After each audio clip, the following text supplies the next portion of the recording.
Audiolibros en 15 minutos. Suscríbete al canal y explora un nuevo libro cada día. Es nuestro entorno, no solo nuestras emociones y habilidades, lo que determina el tipo de música que hacemos. Piensa en una pieza musical que te afecte. ¿Crees que proviene de un lugar dentro del artista? Si la respuesta es sí, no estás solo. La mayoría de la gente cree que la música surge de alguna emoción interior. Pensemos en lo fácil que es evocar la imagen de un compositor repentinamente detenido por la inspiración, y garabateando furiosamente una composición ya completamente formada. También solemos asumir que las composiciones musicales dependen únicamente de las habilidades de sus creadores. Por ejemplo, la mayoría de la gente piensa que la música medieval occidental es armónicamente simple porque los compositores aún no habían desarrollado la capacidad de usar armonías más complejas. Sin embargo, estas suposiciones son incorrectas. En realidad, funciona al revés, creamos música que se ajusta al contexto disponible para nosotros. Por ejemplo, las notas largas y las melodías que progresan lentamente funcionan muy bien en las catedrales góticas con paredes de piedra, ya que los sonidos resuenan durante mucho tiempo en este escenario. La música medieval que se tocaba en estas catedrales tenía que ser armónicamente simple porque cambiar las teclas musicales generaba disonancia, ya que las notas se superponían y chocaban. Además, con la introducción de las nuevas tecnologías surgieron nuevas formas de cantar. La llegada del micrófono, por ejemplo, hizo que los cantantes ya no necesitaran grandes pulmones para proyectar su voz. Esto llevó a personas como Frank Sinatra y Bing Crosby a cambiar radicalmente su dinámica vocal, convirtiéndose así en pioneros en la práctica de cantar al micrófono. Sin embargo, este fenómeno de adaptar la música al contexto que la rodea no se limita a los humanos. Las investigaciones muestran que las canciones de diferentes animales han evolucionado para adaptarse a su entorno. En San Francisco, por ejemplo, los pájaros han aumentado gradualmente el tono de su canto para que puedan oírse por encima del aumento del ruido del tráfico. Y, en las últimas décadas, las ballenas han adaptado sus llamadas para ser escuchadas ante el creciente ruido de los barcos. La llegada de la tecnología de grabación ha cambiado la forma en que creamos y escuchamos música. En 1878, se realizó la primera grabación de música, liberando la música de su contexto en vivo y en tiempo real. Esto ha tenido un impacto enorme tanto en la forma en que se hace la música como en la que se experimenta. A medida que la grabación se convirtió en una práctica omnipresente, cambió la forma en que tocábamos instrumentos y cantábamos. Por ejemplo, las bandas tenían que tocar a un ritmo más preciso, ya que los tempos inestables sonaban más descuidados sin la distracción del elemento visual de una actuación. El resultado fue que los jugadores tuvieron que aprender a tocar un metrónomo interno. Además, el uso del vibrato se convirtió en algo habitual. Vibrato significa una oscilación en el tono, una técnica que suelen emplear los músicos de cuerda o los cantantes. Oculta el tono exacto de una actuación y, en lo que respecta al canto, originalmente se consideró hacer trampa. Pero dado que incluso las más pequeñas discrepancias en el tono eran perceptibles en una grabación, el vibrato se volvió útil para encubrir errores. Hoy en día estamos tan acostumbrados al vibrato que lo damos por sentado. De hecho, es probable que incluso nos resulten extrañas la interpretación clásica de cuerdas y la ópera sin vibrato. La tecnología de grabación también ha cambiado la forma en que escuchamos música. El compositor estadounidense John Philip Sousa se opuso a la música grabada por temor a que la tecnología sustituyera a los seres humanos reales que hacían música y, en última instancia, redujera la expresión y la experiencia de la música a un sistema matemático de cosas giratorias, como megáfonos, ruedas y discos. Hasta cierto punto, su miedo se hizo realidad. Cuando pensamos en una pieza musical, ahora pensamos en el sonido de una grabación en particular. Del mismo modo, la interpretación en vivo de esa misma pieza ahora se suele ver como una interpretación de la versión grabada. Sin embargo, el filósofo y crítico musical del siglo XX Theodor Adorno tenía una perspectiva un poco más optimista sobre lo que ocurre con nuestra experiencia cuando se elimina la interpretación visual de la música. simplemente afirmó que la música podía apreciarse de manera más objetiva. La composición y la calidad sonora de la música han cambiado con la llegada de la tecnología digital. La invención de la tecnología digital fue una consecuencia imprevista de la investigación relacionada con el teléfono realizada por Bell Labs. En 1962, los investigadores descubrieron cómo digitalizar el sonido dividiendo las ondas sonoras en fragmentos que podían traducirse en unos y ceros. Esto ha afectado en gran medida a la calidad sonora de la música y a su composición. Cuando se realiza una grabación de sonido digital, el audio se divide en un número finito de cortes. Percibimos estos cortes como un espectro de audio continuo, a pesar de que el sonido se compone de distintos pasos.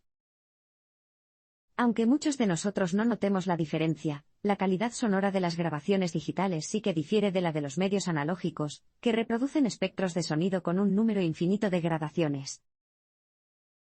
Un efecto de la grabación digital que la gente suele escuchar es lo que a menudo se denomina limpieza digital.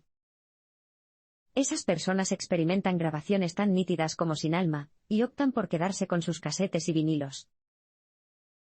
La tecnología digital no solo ha cambiado la forma en que suena la música, sino también la forma en que se compone. Por ejemplo, las grabaciones pop realizadas con ordenadores suelen cuantificarse, lo que significa que el tempo no varía. La cuantificación está tan extendida porque ajusta el ritmo de una canción y, al mismo tiempo, facilita la edición y el arreglo en la pantalla del ordenador. Algunas personas, incluido el autor, piensan que, aunque la cuantificación puede ser de gran ayuda, a veces hace que la música suene demasiado uniforme. Otro efecto que la tecnología digital ha tenido en la composición proviene del uso del MIDI, o interfaz digital de instrumentos musicales. MIDI funciona codificando las notas musicales como unos y ceros en lugar de sonidos reales. Sin embargo, dado que el MIDI no es particularmente sensible a los matices de, por ejemplo, los instrumentos de cuerda, son sobre todo los teclados y las almohadillas de percusión los que pueden activar bien el MIDI. Por lo tanto, al inclinar a los compositores a utilizar instrumentos específicos, el MIDI acaba influyendo en la forma en que se compone la música. El hecho de que una banda se grabe de forma individual o conjunta afecta en gran medida a la música resultante. Grabar música no consiste solo en capturar el sonido de una banda o un músico. Es un arte en sí mismo, que afecta enormemente a la música. Y, como ocurre con la mayoría de las otras formas de arte, puedes combinar diferentes formas de grabación, cada una con sus ventajas y desventajas. En primer lugar, existe el enfoque de divide y aísla en la grabación, en el que el productor y el ingeniero de grabación asumen una enorme responsabilidad por el sonido final del disco. A finales de la década de 1970, esta era la forma predominante de grabar música, aislar cada instrumento para obtener un sonido lo más limpio posible. Por ejemplo, el baterista se colocaría en una cabina aislada, y el bajista estaría rodeado de paneles absorbentes del sonido para separar completamente a los diferentes músicos. De esta forma, el productor podría desarmar la música y volver a montarla, manteniendo así el control durante la mayor parte del proceso posible. Como era de esperar, esto significó que parte de la interacción orgánica entre los músicos desapareciera, lo que tuvo un gran impacto en la grabación resultante. De hecho, muchos músicos piensan que una grabación representará a la banda con mayor precisión si los miembros se graban juntos sin el aislamiento sonoro habitual. A pesar del riesgo de una grabación turbia o descuidada, muchas bandas encuentran que esta es una forma cómoda de grabar su música, ya que están acostumbrados a tocar juntos. Además, poder escuchar a toda la banda tocar también tiende a hacer que las actuaciones sean más naturales e inspiradoras. Hoy en día, ningún dogma en la grabación de música se sigue tan estrictamente como a finales de la década de 1970. No es necesario elegir entre los enfoques de dividir y aislar o de unir todos a la vez. A veces, varios enfoques incluso coexisten en la misma grabación, cada uno de los cuales afecta a la música de manera diferente. La colaboración es una parte importante de la esencia de la música y puede ayudar a la creatividad. La colaboración siempre ha desempeñado un papel importante en la creación musical. Basta con pensar en los muchos dúos de compositores reconocidos y respetados como Lennon y McCartney o Jagger y Richard. Tan popular como siempre, hoy en día la colaboración ni siquiera requiere que los colaboradores estén en el mismo país. En cambio, la colaboración puede basarse en la transferencia de archivos de música digital de un lado a otro entre los músicos. Para hacer su disco Everything That Happens Will Happen Today, Byrne y el productor Brian Eno tuvieron una colaboración a distancia. Eno enviaba por correo electrónico sus bocetos musicales a Byrne, Byrne añadía voces y se las enviaba de vuelta a Eno, y así sucesivamente hasta que su álbum estuviera terminado. Si bien existe un mayor riesgo de problemas de comunicación cuando se trabaja de esta manera, también hay grandes ventajas, como tener tiempo para pensar antes de tener que pensar en la siguiente idea. Además, trabajar en equipo tiene muchos beneficios creativos, independientemente de cómo se lleve a cabo la colaboración. En primer lugar, las ideas más débiles tienen más posibilidades de mejorarse. Por ejemplo, la canción del autor Psycho Killer se concibió originalmente como una balada, pero cuando los otros miembros de Talking Heads se unieron, la canción encontró un ambiente más enérgico que más tarde se hizo muy popular entre su público. En segundo lugar, las improvisaciones colectivas pueden llevarte a lugares a los que de otro modo no llegarías.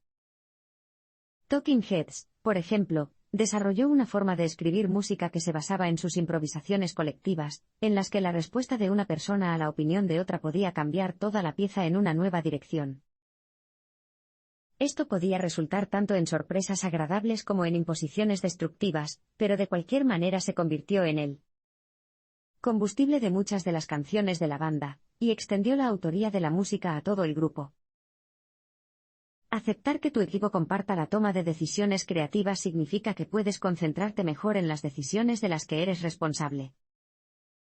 En otras palabras, aunque tu control esté restringido por la colaboración, esto en realidad puede ser una bendición. La caída de las ventas de discos ha hecho que el negocio de la música sea más flexible.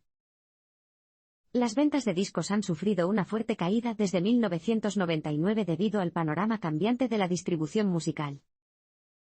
Con el auge de la distribución digital, las ventas de discos han disminuido drásticamente y, hoy en día, solo muy pocos artistas pueden vivir únicamente de sus ventas de discos. Pensemos en el hecho de que, de todos los álbumes publicados en 2009, solo el 2,1% vendió más de 5.000 copias. Y en 2006, solo 35 de los álbumes publicados vendieron más de 1 millón de copias en el año calendario. Para 2010, el número había bajado a 10. Como era de esperar, esta situación ha provocado el cierre de la mayoría de las cadenas minoristas de música, como Tower Records y Virgin Megastores. También significa que el acuerdo de regalías estándar, en el que la compañía discográfica financia la grabación, y el artista recibe un porcentaje de las ventas del disco, ya no funciona para la mayoría de los artistas de nivel medio. En la mayoría de los casos, las regalías ni siquiera cubren los costos de producción de un disco, por lo que tendrías que vender muchísimos discos solo para ganarte la vida. Tras haber sido el punto central de la industria de la música, los discos ahora funcionan simplemente como líderes en pérdidas y generan ventas para artículos más rentables, como entradas para conciertos y productos promocionales. Sin embargo, hay una ventaja en este panorama cambiante: el negocio de la música se ha vuelto más flexible. Esto se puede ver en el hecho de que los músicos eligen cada vez más trabajar independientemente de las relaciones discográficas tradicionales. Tomemos, por ejemplo, a Radiohead, que dejó su sello EMI para lanzar su álbum de 2007 In Rainbows en Internet, o Madonna, que se despidió de Warner Bros. Para firmar con la promotora de conciertos Live Nation. Además, la facilidad de la grabación doméstica y la distribución digital hacen que la ruta del bricolaje, en la que todo se escribe, produce y comercializa por sí mismo, sea atractiva para muchos artistas. Los medios tradicionales de venta y distribución de discos se han vuelto menos factibles desde que las ventas de discos comenzaron a disminuir. Sin embargo, por suerte, la flexibilidad del negocio musical actual ofrece a los artistas una gran cantidad de posibilidades alternativas. El lugar importa, si es adecuado, puede surgir una escena musical vibrante a su alrededor. Cuando se trata de disfrutar de música en vivo, una parte importante de la experiencia es el lugar. A veces, una escena musical vibrante puede incluso empezar a evolucionar en torno a un lugar específico. Tomemos, por ejemplo, el CBGB de Nueva York, que pasó de ser un bar de moteros a ser el telón de fondo de una escena musical emergente en 1974. De hecho, gracias a algunos factores convergentes, puede surgir una escena musical vibrante en cualquier lugar. En primer lugar, el lugar debe ofrecer a los artistas ciertas opciones y ventajas. Esto significa que las bandas deben recibir un pago justo. En el CBGB, la escena no despegó hasta que el cantante y guitarrista Tom Verlaine convenció a su propietario de que permitiera a su banda tocar en la puerta, es decir, la pequeña cuota de entrada se destinó a los artistas. Antes de eso, el CBGB solo era un bar de moteros que no atraía a muchos clientes, pero, al permitir que bandas desconocidas y sin contrato cobraran por tocar su propia música, el local hizo posible que surgiera una escena. Los músicos intérpretes también deberían poder entrar gratis en sus noches libres. De esta forma, siempre habrá público y aumentarán las posibilidades de que el lugar se convierta en un lugar popular de reunión. Un segundo factor es el diseño físico de un lugar, ya que es esencial para su éxito. El CBGB facilitó el surgimiento de muchas bandas y canciones al tener el tamaño correcto, la forma correcta y el lugar correctos. No era demasiado grande, lo que le daba una atmósfera íntima, y tenía paredes torcidas e irregulares, y un techo imponente que producía un sonido extraordinariamente bueno. Además, los artistas nunca podían esconderse realmente del público, ya que no había una zona entre bastidores. En cambio, tuvieron que mezclarse con la multitud, que es una de las formas en que la multitud les generó apoyo. Crear una escena es importante. Es la única manera de que los músicos y artistas locales puedan dar rienda suelta a sus talentos, y todo lo que se necesita es un lugar que siga unos principios simples. Alentar a los aficionados a hacer música puede tener beneficios sociales y culturales generalizados. Durante mucho tiempo, la enseñanza y la financiación de las artes no tenían como objetivo fomentar la creatividad entre la población en general, también conocida como los aficionados. Con la llegada de la grabación de sonido, la educación musical cambió su enfoque de enseñar a los estudiantes cómo crear música a cómo deben entender la música, con un énfasis especial en ciertos tipos de música superiores. Esta jerarquía cultural fomenta el consumo más que la creación, y corre el riesgo de desalentar a los aficionados que quieren componer su propia música. En los Estados Unidos, por ejemplo, la educación musical se ha reducido drásticamente. El énfasis del programa No Child Left Behind en los puntajes de los exámenes hizo que las escuelas estadounidenses de la mayoría de los estados redujeran sus programas de arte en más de la mitad. Sin embargo, la creación de música amateur tiene un gran valor, ya que la música puede funcionar tanto como un aglutinante social como un agente de cambio que se empodera a sí mismo. Un subproducto útil de la creación musical es la sensación de empoderamiento que las personas sienten cuando crean algo, y la socialización que conlleva tocar en bandas. Además, como sistema organizado, la música puede incluso combatir el crimen y la pobreza. Por ejemplo, el músico Carlinhos Brown estableció varios centros de música y cultura en barrios anteriormente peligrosos de Brasil.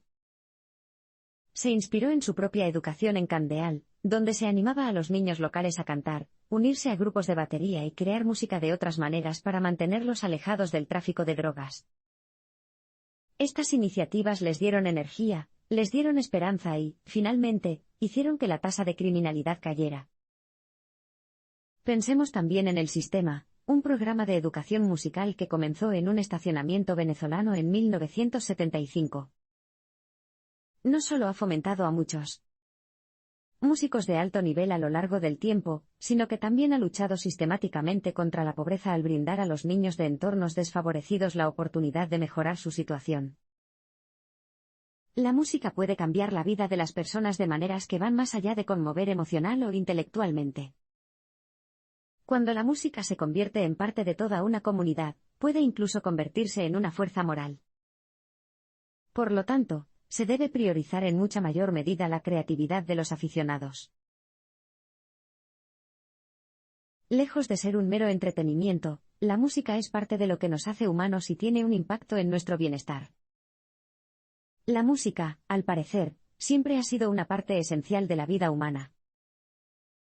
Algunas teorías afirman que la música se originó con los sonidos no verbales que las madres hacen a sus hijos, mientras que otras relacionan la música con los sonidos de la naturaleza o los ruidos de los animales.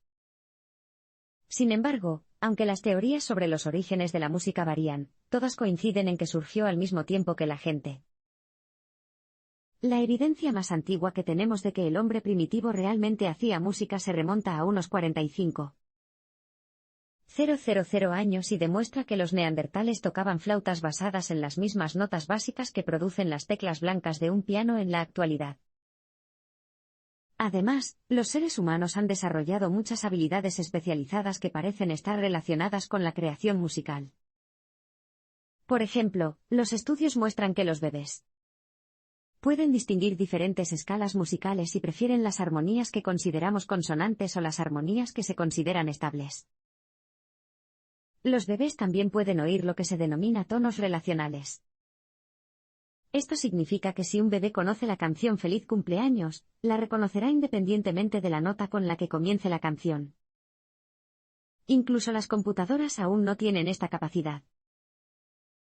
Por último, la música tiene un efecto profundo en nuestro bienestar psicológico. Muchos estarían de acuerdo en que una vida sin música es una vida significativamente disminuida. De hecho, los estudios muestran que la música, más que muchas otras artes, desencadena la actividad en numerosas partes del cerebro. De hecho, algunas personas con daño cerebral solo pueden realizar sus rutinas diarias con la ayuda de la música. Sobre la base de este descubrimiento, se ha desarrollado un grupo de técnicas terapéuticas denominadas terapia de entonación melódica. Con el tiempo, hemos desarrollado habilidades especializadas para disfrutar y crear música. Las formas y estructuras musicales que disfrutamos a menudo se comparten a pesar de las enormes diferencias culturales. Además, cada vez hay más pruebas de que la música es buena para nuestro bienestar psicológico. En general, esto parece demostrar que la música es, y siempre ha sido, una gran parte de lo que somos.